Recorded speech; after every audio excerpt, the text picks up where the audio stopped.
বর্তমানে প্রতিটি সিম কোম্পানি যে হারে তাদের প্যাকেজের মূল্য বৃদ্ধি করতেছে, মনে হচ্ছে একটা পুরুষ সেই 1 মাসের প্যাকেজের টাকা দিয়ে 2 ভরি স্বর্ণ সাথে 3টা বউ পালতে পারবে।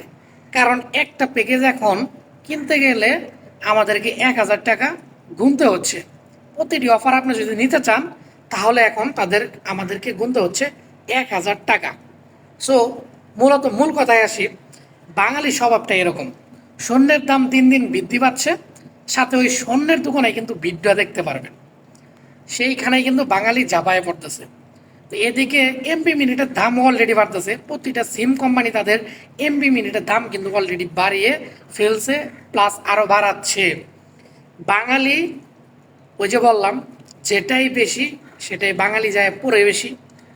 দাম যতই বাড়ুক বাঙালি নিবেই, ইউজ করবেই। যে জায়গায় অন্যান্য দেশে 500 টাকা বা 300 টাকায় একটা প্যাকেজ বললে সারা মাস unlimited MB plus minute use করা যায় আমাদের পাশের দেশগুলোতে, সে জায়গায় কেন আমাদের বাংলাদেশে একটা মাসের প্যাকেজ নিতে হলে আমাদেরকে গুনতে হয় 1,000 টাকা? যে জায়গায় একটা সাধারণ শ্রমিক বা দিনমজুরেরও ইনকাম কিন্তু 1,000 টাকা না।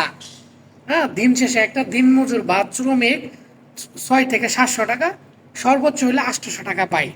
সেই জায়গায় আমাদেরকে একটা সিম কোম্পানির অফার নিতে আমাদেরকে গুনতে হয় 1,000 টাকা। মাথায় কিছু ঢুকে? আমার কিন্তু ঢুকে না।